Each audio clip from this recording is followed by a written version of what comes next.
Okay, Ephesians 4, here's where we're going. Here's what we've been talking about. We've been talking about the different commandments that is taken from this book that I'm using.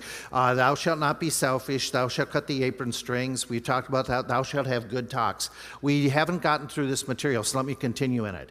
What we're talking about is the idea of having conversations as husband and wife more than just staying in the same house and talking about the kids or talking about paying the bills, which are all important things, but having really genuine talks. And for a lot of people, that just kind of stops. Going on a date is just like watching the phone or talking about, something that's not really in depth. So what we're saying is giving you counsel. It says, okay, if you're going to develop better communication, determine you're going to talk. Okay, determine that you're going to have these conversations. Make commitments that say we're not going to use the silent treatment on the other person. Make a commitment that says we're going to purposely, and I'll get into real practical steps in a few moments, how to develop and making an actual commitment, making a plan. Let's do it that way. Making a plan to have conversations, because if you don't plan it, it's not going to happen. And so set that up between you. Number 2, understand the multiple ways you communicate. We developed this here, we talked about it, that there's different ways of communication, that experts say that when we're talking, when we're communicating, only 7% of our communication is actually the words. It's the way we say it, it's when we say it, it's how we say it, it's the gestures that add to the words to the point that, wow, we're communicating. With that in mind, then it means we need to work on all these areas, not just the words we're saying. And I illustrate it with, I'm sorry, okay? I'm really sorry. Okay, the way it's said really conveys a whole lot. Just saying, I love you, that's good. I love you? That's not quite the way I should say it to my wife. Okay, so there's different ways of communicating, working on all those we talked about. Work at removing the common hindrances or killers of communication. Here's where we were last week. We were talking about being dishonest. That is, he says in Ephesians 4, putting away lying, lies, exaggerations, false impressions, withholding information, all those types of things. Then we said there's another killer that we have in our generation that wasn't so much here in the previous generations, and that's the media, technology that really stifles a lot of communication. We spent time, we gave you a lot of statistics about what's happening with all of it. Let me ask you this idea. Now remember where we ended up. We're not saying media, in modern media, cell phones are evil and they're awful and they're not anything that we should have. Most every one of us has these critters. And the issue is it controlling us or are we controlling it? Okay, and so we talked about that idea that even to help your family in communication, maybe what you want to do is have a non-cell phone evening, or at least some meals that there's just no media communication. It's going to be us talking.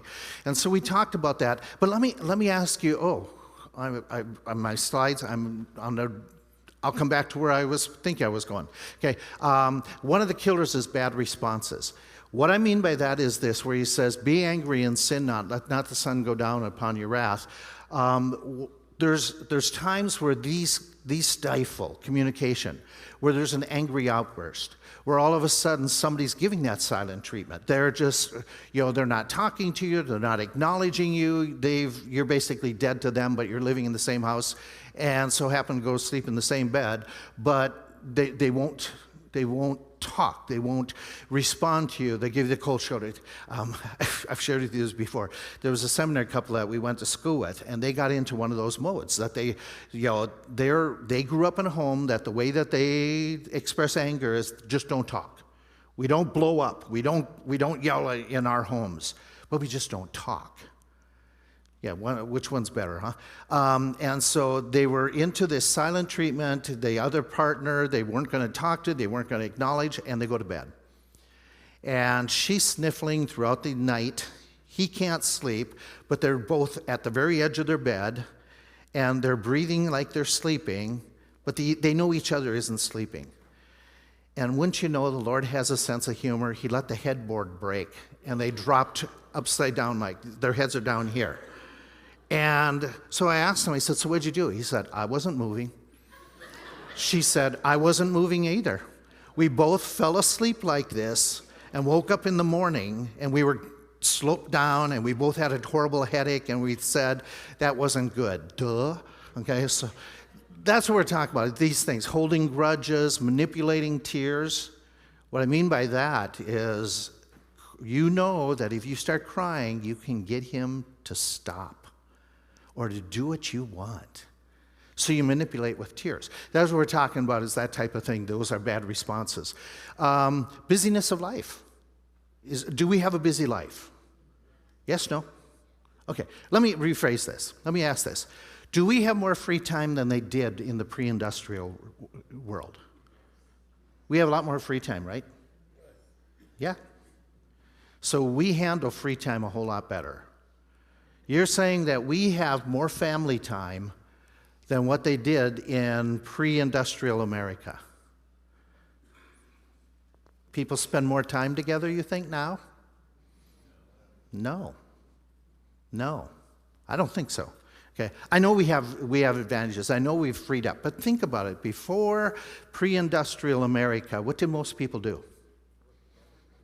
Okay, what was their occupation? Let's put it that way. Okay, they were farming. And so what did most families do? They did it together. That's why you had big families, right? So that they could work together. And so in that pre-industrial world, men worked near the home or at the home. Then in industrial society, what happened to most of the men for jobs? They went away from the home. So the kids think dad is going to work and he's over there. And dad now has set hours that he's away from them. And remember, when the Industrial Revolution hit, what was their normal work week? Away from home. Monday through Saturday, usually around 60 or plus hours a week. And so the families weren't as connected, if you would. And so you look at it, okay, families usually work together, and that's a blessing, and it can also be a curse. But people also had less of an income. With less of an income, you usually have less stuff. And usually what's the cyclical thing that happens? The more stuff somebody gets, the more they have to work to pay for the stuff, but the more they work to pay for the stuff, the more stuff they want. Okay? And so it creates a cycle of, putting in longer hours just as well. The other thing that you have to think about is that we know in previous generations and societies, they worked dusk to dawn, so to speak, but they controlled their own hours. They were flexible. They could stop if they wanted to, yay? They could take a day if they wanted to. There was another thing that happened is, do you think, let's go back, 100 years ago, do you think there was a lot of sports activities for kids? No sports clubs? Okay. Was there a lot of movie theaters that people could go to? Were there a lot of malls that they could go to? No, there wasn't any of that thing. So as a result, did people travel for vacations real long? Not typically. Typically, it wasn't the case. So you're having less distractions, but today we have these things, and we see them on the internet. We see them, we're exposed to it. And again, nothing wrong with this, but when we see all this stuff and we see how much fun other people are having on the commercials when they go to the Caribbean, what do we want to do? We want to go to the Caribbean, but have somebody else pay for it. So we want to do those things. And all of a sudden, this idea of keeping up with the Joneses, this idea of doing all these things, it all of a sudden fills up our time so much so that we end up working a lot more hours, and as a result, I bet you the typical family, even here, I bet you the typical family, if you say, hey, what evening do you have free? I bet you they'd have to think about it for a bit. They'd say, well, I'm doing this, I'm doing this, I'm doing this, I'm doing this. We got this, we got the kids' sports game, we got this going on, we got this going on. We got the typical family may have just a couple of evenings, home, and the rest of them are filled with chauffeuring, doing other things. And in my experience, which is very limited, in my experience, the first thing that families take out of their schedule to create more family time is church. It's the first thing that happens when people get into the cycle. We're going to substitute other stuff for our kids to have life experiences. We're going to get them into musical programs and sports programs and other types of things, which again, are those things bad? No, no. But usually when you have to create free time to add those stuff, church is gone. Church is gone, and that's not going to help the situation at all. Okay, when all of a sudden the Lord is put on a back burner. And so anyway, the busyness of life, we all contend with that. We all struggle with trying to keep family priority in the midst of busyness. So let's go a little bit further. Can children be a disruption to communication? Yes, so let's get rid of the kids. Okay, that's the conclusion. Okay. Now, the wise parent realizes, okay, we've got an issue that the kids, okay, dad comes home. Let's do the typical American thing. Mom or dad are working, they come home, and immediately when you come home, what do the kids want? Your attention, okay? Or your wallet. Okay, they want something. Okay, and all of a sudden, you're been so focused on the kids and feeding them and taking care of them and running them all over, all of a sudden, you've had no time for you as a couple. And what happens after this happens day after day after day, what we don't even realize it. We're stuck in a rut, okay? And ruts are bad. You know, it's like that sign. You ever see that sign about when they were exploring the West or developing the West, and people were doing the Conestoga wagons, and there was some sign out in, wherever it was, Nevada, whatever, and it said, stay out of the rut. If you get in it, you're there for the next 25 miles. Okay. That can happen in our marriages. All of a sudden we get into a rut and routine, and it's involving the kids, which aren't a bad thing. The Lord gave them to us. And so can I suggest something? Okay. We're talking in Ephesians 4 about communicating. May I make a silly suggestion, but a helpful suggestion? Develop a commitment that in your saying we're going to talk together, do this. I dare you to do it. Develop what you call couch time. Make a commitment to each other that what we're going to do is just 5-10 minutes. That's all it is. Just the first few minutes at home after you take care of, if there's a crisis, and most crises, what I'm referring to is when there's blood. Okay? Otherwise, most things are not a crisis. And so when you come home, make it a commitment when the two of you are there together and you've gotten through the initial crises that the kids need. We're going to take 5 minutes. We're going to take 10 minutes. And teach and train your kids. This is mom and dad's time, no interruption. And the kids will try to interrupt. That is because Satan doesn't want you to do this. And Satan uses our kids. Now, you know what I mean by that, okay? And so it's going to be a challenge. And your kids are going to want your time. But it's 5 or 10 minutes, and all you're going to do is and it could be you're going to go to the couch, it could be you're going to go to your room, it could be you're going to go to the kitchen because the two of you are going to do something together, but you're able to talk. Not everybody can multitask, so you got to figure it out for you too. But just go, and all you're doing is you're just connecting. You're connecting to say, how did things go today? You probably had heard that your spouse has something going on at work, and you were praying for them. And so now this is your moment to catch up. Did God answer my prayer for you? And so it's words of encouragement. It's just saying, hey, how you doing? Anything special? Anything that we need to address? We need to communicate our plans for this evening. We need to figure out what we're doing tomorrow. We need to, life goes on, and probably during the day you've been approached about something that's coming up. Will it work? Won't it work? And you can discuss your family plans. You can discuss the two of you for just a few minutes. Okay, just a few minutes. The bigger talks are later on. The bigger talks are at a different moment. This is just like a daily, weekly, weekday pattern you're going to develop. And what are you saying? You're not going to talk about anything real in depth, probably, but you are portraying something that is real in depth. What's the bigger message? You're important enough to me that I'm going to stop what I'm doing and just spend some time with you. Just 5-10 minutes. And you're communicating that you are my priority, and I want to spend a few minutes with you before we get to the kids' life, the house life, the chore lives.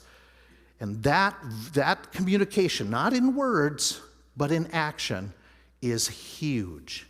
And if I asked this question and did a raise of hands, I'm pretty sure I know what the answer would be. You know, and I'm going to go towards the ladies with this one. Ladies, how many of you would really like this to happen on a regular basis? Okay? Besides this side of the room, okay? Okay. You know, if my wife were here, she would be going, yeah. This can be a real moment of change for your marriage. Just communicating and practicing it. By the way, it won't happen unless you plan it. Okay? The other things that often happens here is a killer of communication. I think more so men, this shuts men down more than it does ladies, is fear of conflict.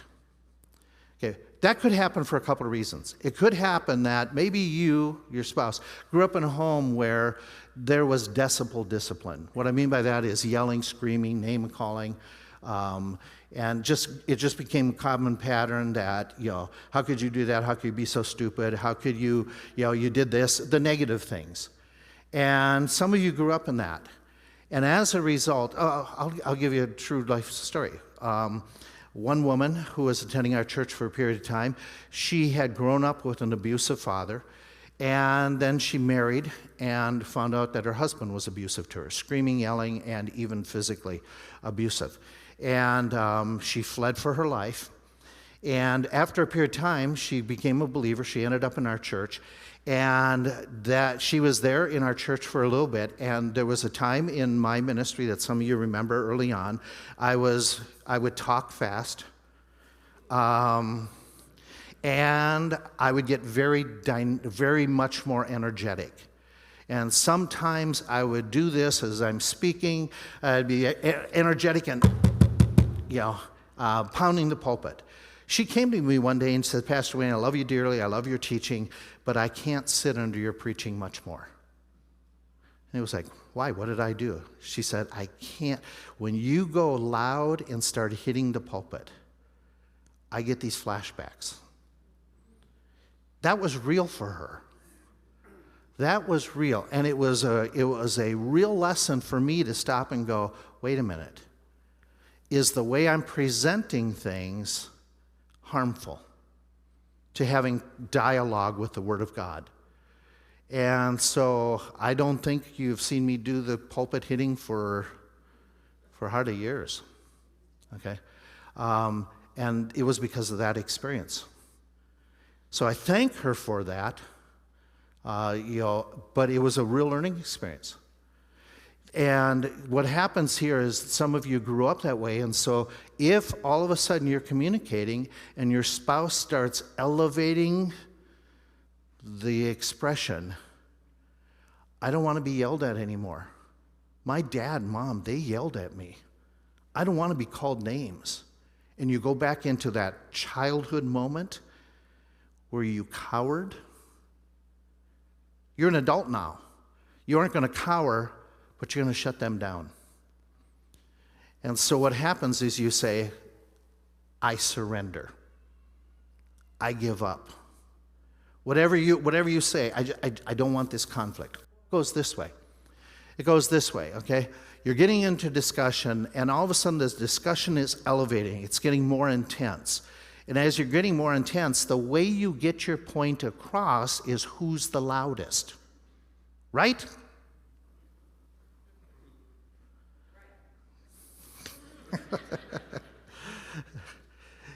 Is that the way we operate? Is that the way it should be? Okay, just because the world does it doesn't mean we should. We should be different as believers. And so, in fact, the Word of God says, if I really want to communicate, a soft answer turns away the wrath. Instead of escalating the situation and getting louder. But here's what happens. So we get louder, and it becomes almost a competition. Who's going to win this one? We're going to do a little bit of a verbal boxing match. Who's going to win? And you know how this goes. If he said something cruel, that kind of got a good punch to the gut to me, I've got to have a punch back. So I've got to say something that would really hurt him. And if he gives one back, I got to give him. My parents were good at this. My dad was good at this, I'm sorry. My dad was good at this.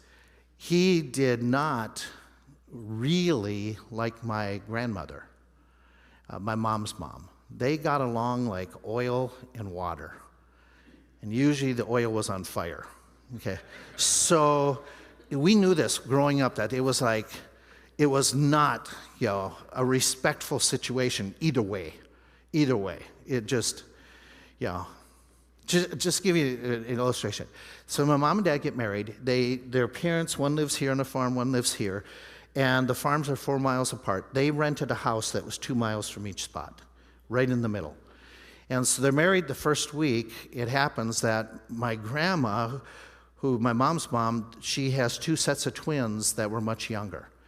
So she came over and picked up my mom, who was just recently married, brought her back to her house to help with the twins for the day. My dad comes home from his work, newlywed guy, and his wife's not there. She has a note. I'm at my mom's helping out. So he went over, picked up his wife, came back. The next day, there's a note. I'm at my mom's. Went over, picked her up, came back.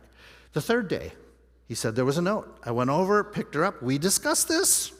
You got to stop this. Stop going to mom's house. We have our own house. Da-da-da-da. On that Friday, he gets home and there's a note.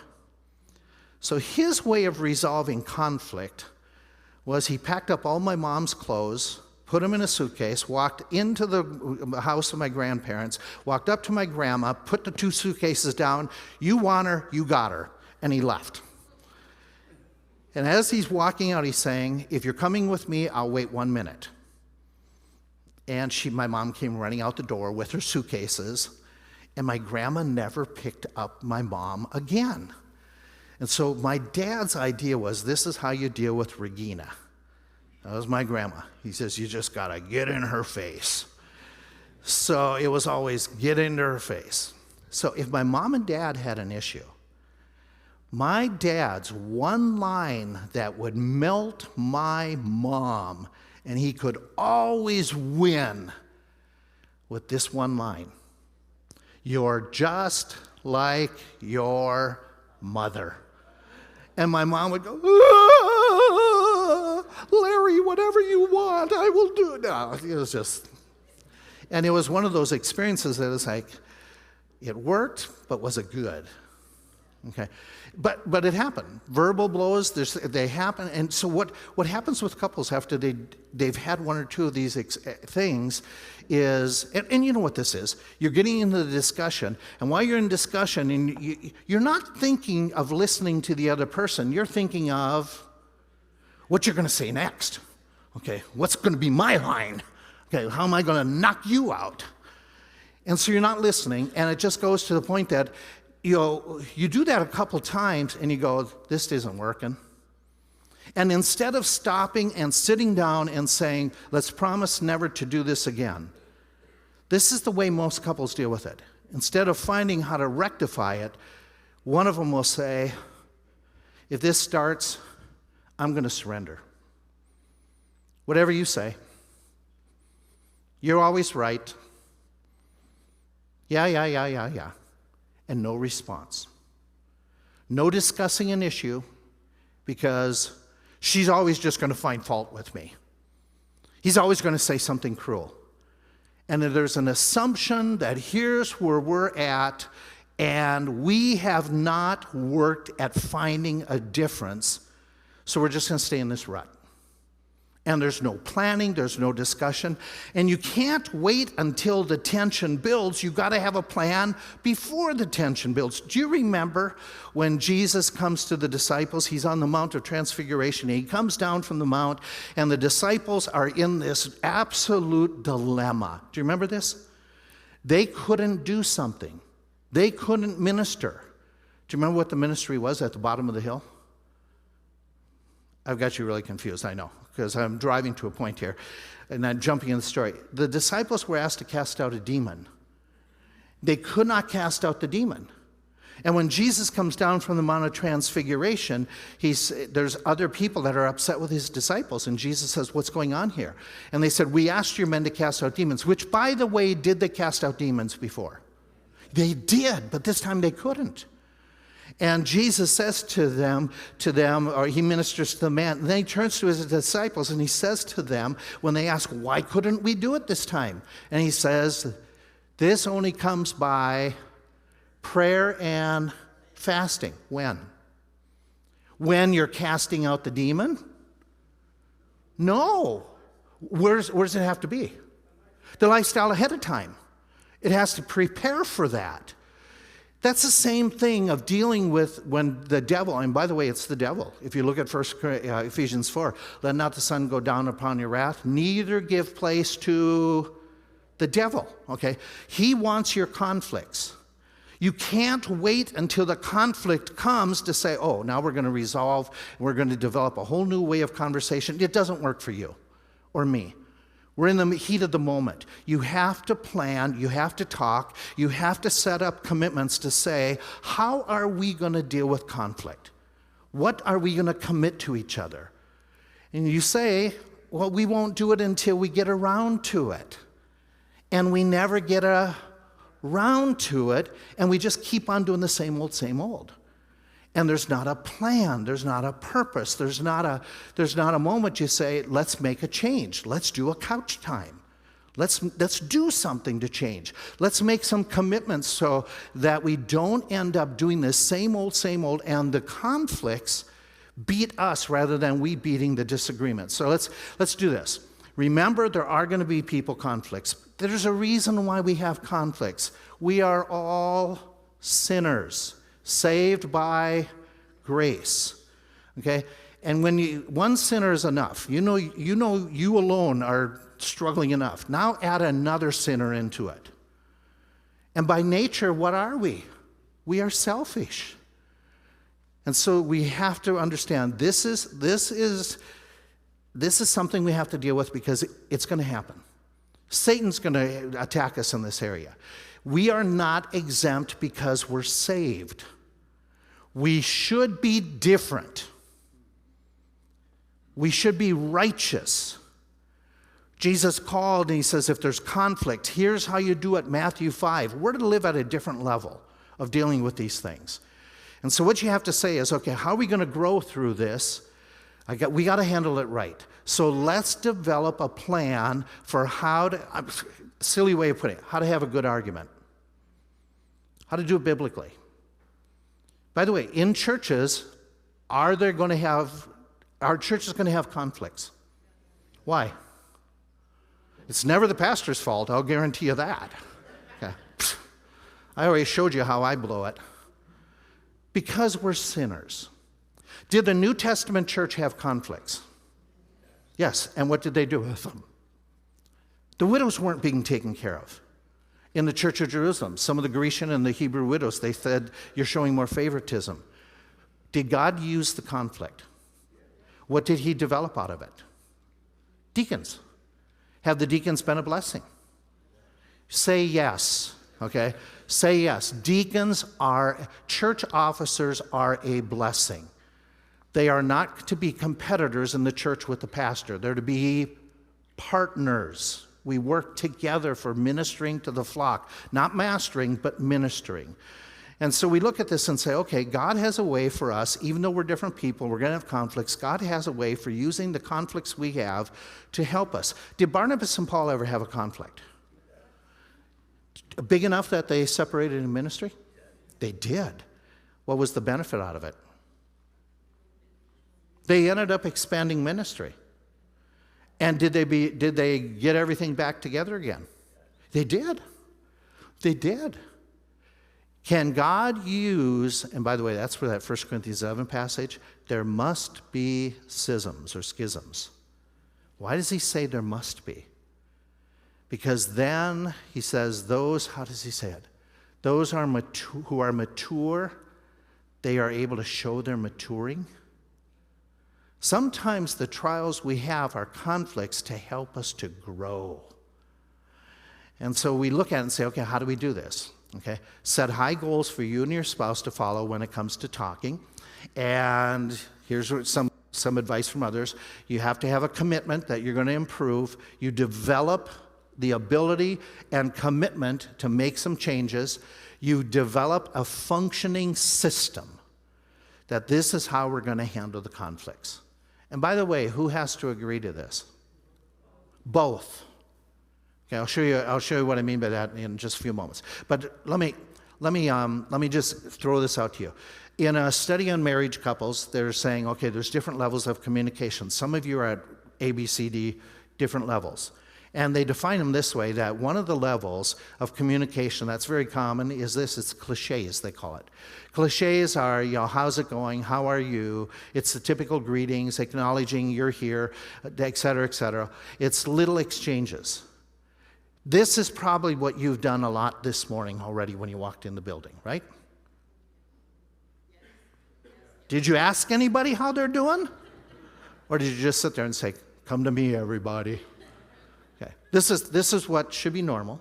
Okay, it's a very basic level. Then you get a little bit bigger level. This is the level where you're sharing goals and plans, where some couples in this room may have never even gotten to this point of doing this regularly. Their plans are a surprise. Okay?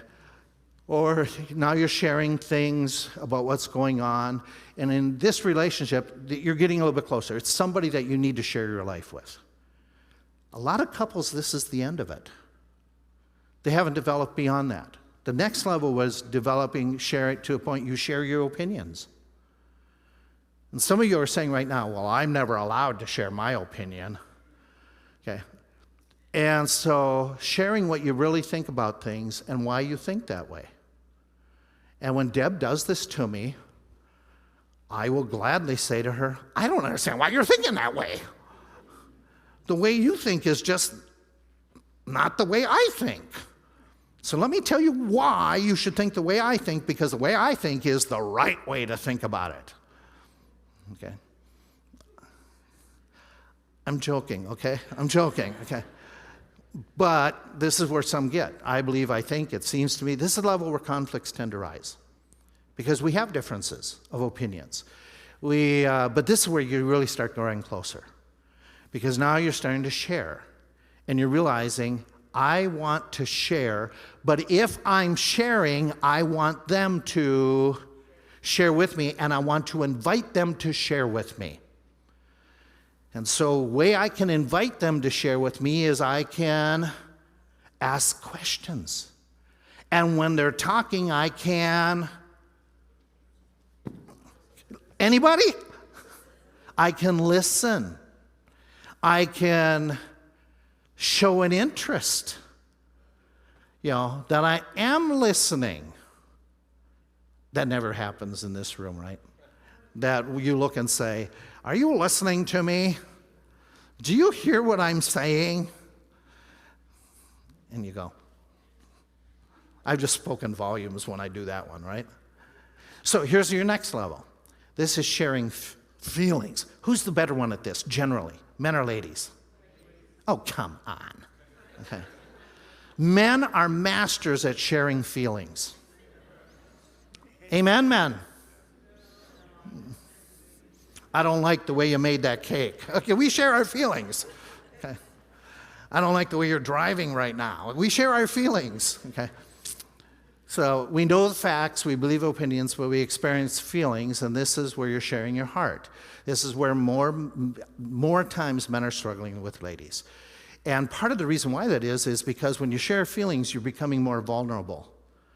And I don't want to be vulnerable. I'm the leader. I've got the answers. I'm going to be able to resolve. If you have a conflict, I'll tell you 3 points to do, and it'll be resolved. Without listening to you, I can tell you, boom, you got to do this, this, this, this, this. And so, this is vulnerability. This is where we say, I'm struggling. I'm fearful of this. This is what really catches me up, trips me up. And so, to grow closer, you got to work at this sharing feelings towards your spouse. Maybe a conversation that you've never had is, what ask this question. What are the things that you struggle with the most in your own personal life? The majority of us will not want to answer, even to our spouse, because it's embarrassing. It's really opening up my battles. And yet, if there's one person on this earth that you should share to get their help and their support, your spouse, because you are one in Christ.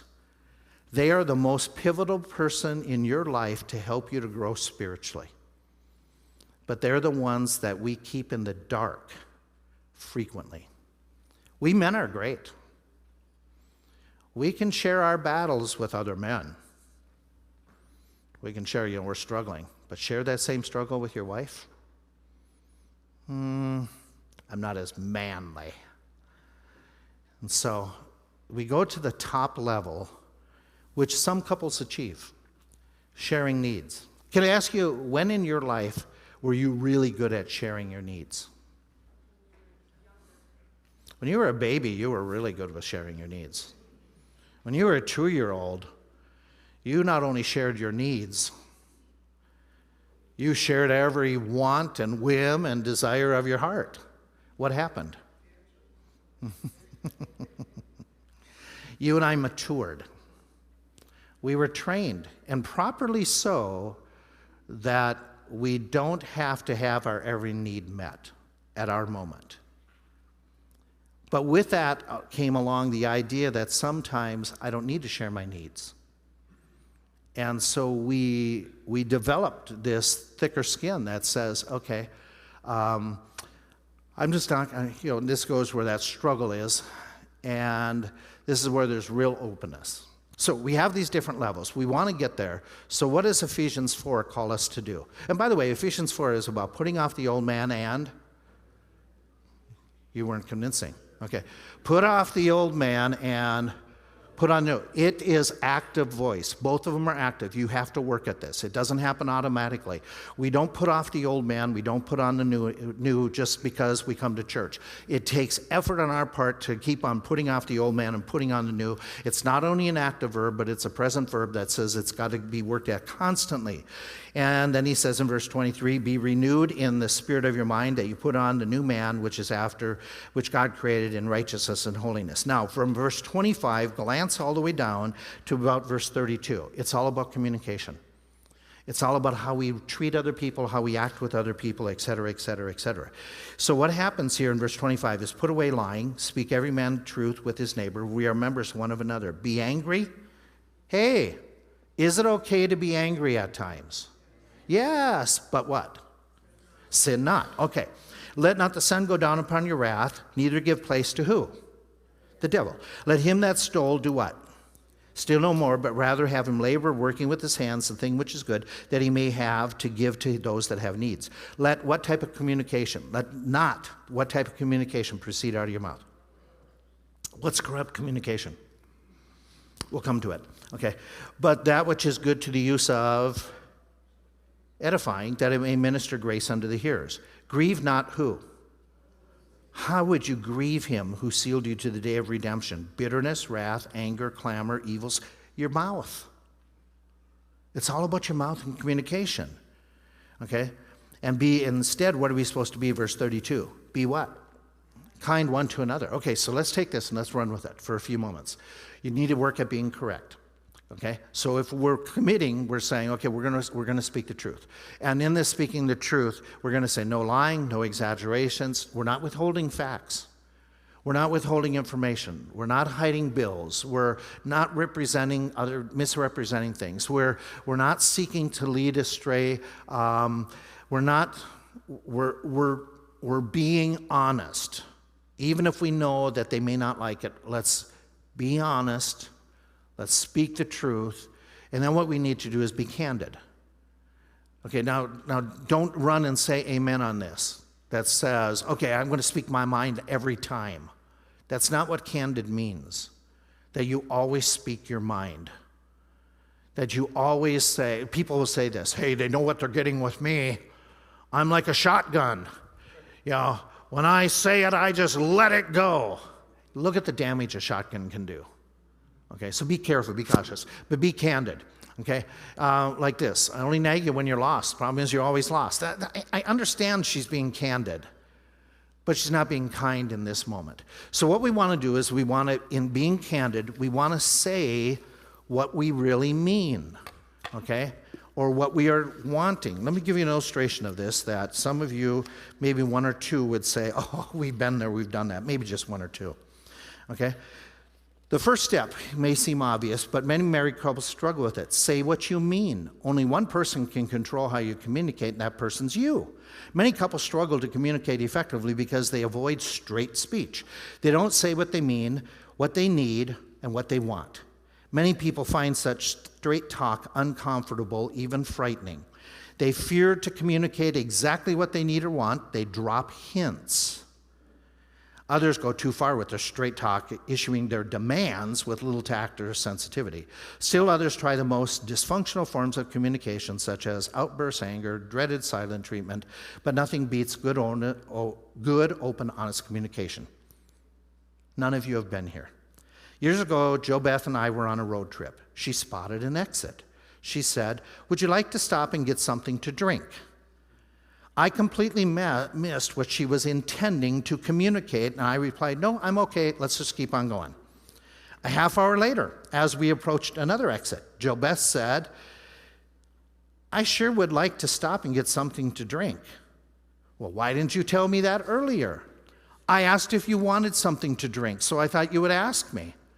Would you like to stop, in her mind, would you like to stop and get something to drink meant, in her mind, I would like to stop and get something to drink. But that's not how I heard it. None of you have ever done this, right? In my mind, when my wife, okay, that's how I heard it. In my mind, my wife asked a straightforward question, would I like something to drink? And I replied with a straightforward answer, I'm fine.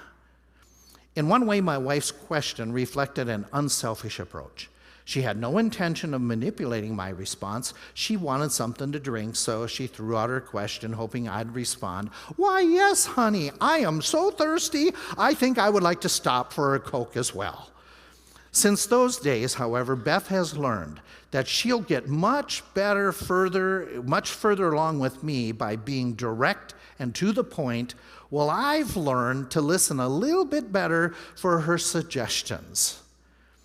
Do you need something from your mate? Then it's up to you to tell him or her what you want. Dropping hints might be fine for Christmas shopping, but regular day-to-day communication demands a more direct approach. Say what you mean and... yeah, you got it. But do so with tact and sensitivity. I've always felt a little leery of those who say, I always say what I mean. You never have to guess with me. People like that often move beyond directness and head toward cruelty or even abuse. I have known married couples whose overly direct communication has devastated their marriage. Let me give you a silly illustration of this, okay?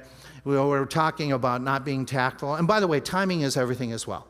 So this little story, police set up a random checkpoint. They're checking for people who are buckled up. 3 people are in this car, 2 in the front, 1's lying in the back seat. And he finds out what they're doing. Whew, what a relief. Here, I thought you stopped me because you knew my license had expired 2 months ago. Okay? Ooh, he doesn't need to say that. She responds in horror as she looks at the policeman and yells at the trooper, "Pay him no attention. He always says dumb things like that after he's had a few too many drinks." Okay. And then it gets a little bit worse. About that time, the man in the back seat woke up, saw the officer, and said, "I told you guys we wouldn't get away with stealing this car, but you wouldn't believe me." Okay. Silly story, but the idea, okay, be careful when you say things. Be careful how you say things. Even though you want to work at open, direct, candid conversation, you still have to do it with grace. And so people who get miserable, depressed because they are not dealing with situations, I wanted to share this one with you as well. And let me see, here we go. A missionary and his wife returned from the foreign field several years ago. She had become severely depressed. When she came home, she went for a year to a psychiatrist who talked separately, first to her and then to her husband, but nothing ever happened. Somebody told them about the counseling center that Jay Adams had started. So she and her husband came. We insisted we meet with them together. And so we began to talk, and as we did, she turned to her husband and said, the real problem I've had all these years is that when I married you, I didn't really love you. And I struggled with whether I loved you ever since. I don't know if I ever loved you, but I've never told you or anyone that before. The missionary and his wife are now back in the field. They do love each other. She loves him and he loves her better. She had a problem, but nothing could be done to help her because she never told the truth. She didn't know how to deal with the problem, and no one else, including her husband, knew what to do. Once communication finally took place, the problem was able to be solved. Until then, her life had been a miserable farce, a hypocritical farce in her mind. The work on the field had suffered. She suffered. Her husband suffered. The whole body that they worked with, they suffered. Year after year, she suffered in lonely self-pity, saying, if only I had married somebody else, I could be out from under this roof, and life would be so different. But pitying herself actually led to a downward spiral and brought on her deep depression that her husband found it necessary to return to the States. The log jam could only be freed only after she finally told the truth. And after she told the truth, they were able to work on it. And you heard the story. They got back to the field. Work at this area being candid. Being candid, I got to stop.